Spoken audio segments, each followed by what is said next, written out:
Atalanta, guerreira devota a Ártemis, poderia muito bem ter passado o resto da sua vida isolada, presa dentro das florestas, longe de conflito, longe de confusão, longe de tiro, de porrada, de bomba. Mas ela estava determinadíssima em provar que uma mulher também poderia receber o título de heroína. Por isso ela resolve desafiar os limites impostos pelos homens e até mesmo pelos deuses. Agora a pergunta que não quer calar é: como que Atalanta foi parar num barco com outros 50 dos maiores heróis gregos? Olá, sejam bem-vindos. O vídeo de hoje é a parte 2 da minha pequena série inspirada pelo livro Atalanta, da Jennifer Saint. Eu sou a Vicky, eu falo sobre música, sobre literatura, sobre aleatoriedades, então se você não quer sair dessa bolha maravilhosa, já se inscreve aqui no canal. Bom, se você está me acompanhando nessa série, eu falei no primeiro vídeo que eu vou abordar 3 grandes eventos aqui desse livro que impactam diretamente nas escolhas de Atalanta. Então, na primeira parte, eu falei sobre como Ártemis descobre a gravidez de Calisto e como isso se reflete em Atalanta e também nas artes. Hoje eu vou falar sobre a aventura de Atalanta a bordo do Argo, como ela conseguiu se juntar aos 50 maiores heróis da Grécia Antiga e, claro, como ela redefiniu o que é ser uma heroína. Agora vamos começar com a pergunta mais importante, né? Quem eram os Argonautas? Os Argonautas eram um grupo de 50 dos maiores heróis que a Grécia já viu. Hércules está incluído aí nessa patota, que embarcaram no Argo, um navio, em busca do Velocino de Ouro. Aí a gente vai para outra pergunta, que é: que raios é um Velocino de Ouro? E não só que raios era um Velocino de Ouro, né? Por que que isso era tão importante a ponto de colocar os maiorais da Grécia no mesmo barco, sendo que eles não sabiam nem se eles iam voltar vivos dessa viagem? Um velocino de ouro nada mais era do que a pele de um carneiro alado enviado por Hermes, o deus mensageiro. E esse velocino era um símbolo assim de poder e legitimidade. Quem tivesse o velocino tinha aí o poder de mudar o destino de reinos e até mesmo dos deuses. Então, a viagem dos argonautas não era só uma mera aventura, né, do tipo assim, ah, vamos ali rapidinho já volto. Não, não era isso. Era também uma maneira desses heróis se provarem, já que eles eram obcecados com isso, né, de provar o seu valor. Vou colocar aqui meu nome na história, eu quero que todo mundo se lembre de mim a vida inteira, até o mundo acabar. E para Atalanta, que por ser mulher, independente dela viver metida lá na floresta, longe dos homens ou não, ela ainda vivia assim à sombra das expectativas que a sociedade tinha para as mulheres, né? Aquela era a oportunidade perfeita dela provar que uma mulher podia ser tão herói quanto um homem. Então todo o miolo desse livro é dedicado a essa "vamos parar de brigar?" É dedicada a essa viagem e obviamente que é a parte mais dinâmica do livro, né, onde a autora vai explorar muito mais outros personagens-chave que vão começar a aparecer aí. Ela vai começar a falar de outros conflitos internos de Atalanta também, né, e também ela vai apresentando vários outros personagens da mitologia grega que a gente já conhece e, assim, é bem divertido quando eles começam a aparecer, a gente fica: "Ah, já ouvi, sei lá, já ouvi falar desse personagem em tal história aí, ele aparece aqui em Atalanta", e você vai fazendo as conexões. E eu tenho as minhas partes preferidas dessa jornada, tá, que eu vou, contar aqui pra vocês quais são.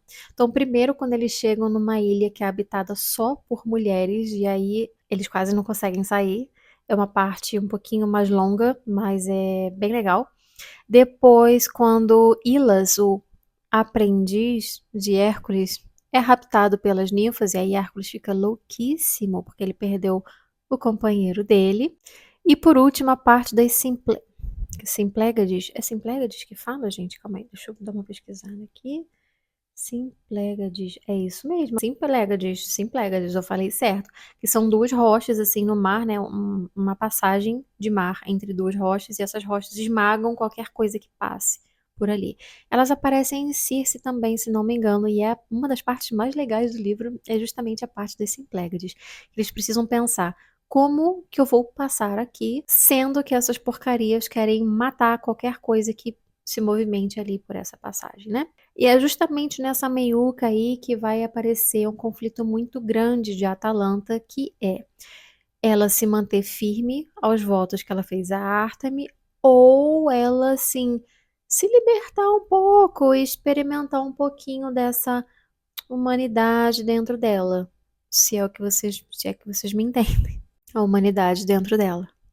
Enfim, a cada etapa da viagem, né, esse cabo de guerra dentro de Atalanta fica cada vez mais forte. Então, assim, de um lado, ela tenta se manter muito firme no seu propósito, de se manter ali pura, de honrar o nome de Ártemis naquela viagem, de lutar o melhor que ela pode, de ser a mais inteligente, a mais veloz. E aí, do outro lado, ela quer se ver livre para poder experimentar outros tipos de prazeres, né? E como eu falei, aqui a autora já vai apresentar um personagem que vai ser crucial para o destino de Atalanta.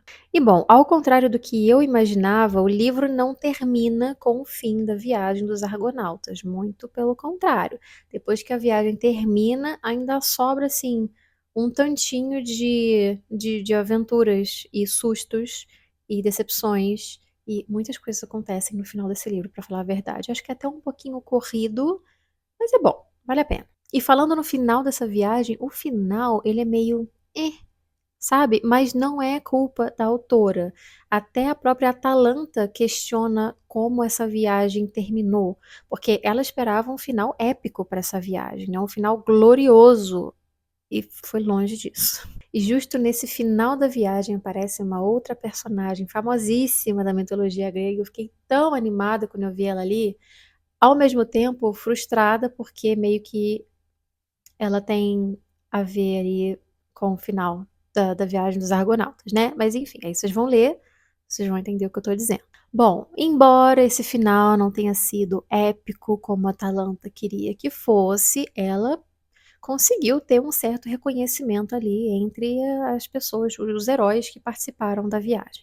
Ela teve reconhecimento pela sua força, pela sua inteligência, pela sua dedicação e lealdade para com os seus companheiros, né? E embora ela tenha experimentado ali algum tipo de fricção com alguns deles, em relação aos outros, ela conseguiu, né, melhorar aí sua reputação e eles conseguiram finalmente enxergá-la como ela queria, que era como uma grande guerreira. E aí, finalmente, aqui decidi citar nomes, né? Então vou citar nomes. Esse personagem-chave que eu venho falando aí desde o começo do vídeo, ele se chama Meleagro. E Meleagro foi quem tentou a Atalanta durante a viagem inteira. Bom, aqui no livro ele não é descrito assim como aquele personagem tóxico, aquele homem tóxico que a gente, né?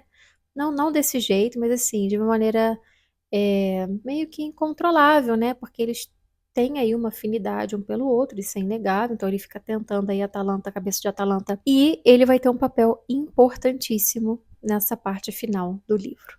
Enfim, a Atalanta conseguiu provar o que ela queria provar, porém a sua história não acaba com essa aventura no mar. No livro, logo depois dela terminar essa viagem com os Argonautas, ela tem aí uma nova empreitada pela frente, que é a famosíssima caçada ao javali de Calidão. E aí, meus amigos, que a coisa começa a ficar muito feia, porque a gente vai ter ainda mais conflitos, a gente vai ter rivalidade, a gente vai ter família matando família, e a gente vai ter também, enfim, o destino de Atalanta sendo concretizado. Mas isso é história para outro vídeo. Então, se você gostou desse pequeno vídeo, não esquece de curtir, deixa um comentário que eu sempre leio tudo que vocês escrevem, e até o próximo, que vai ser o último. Beijo!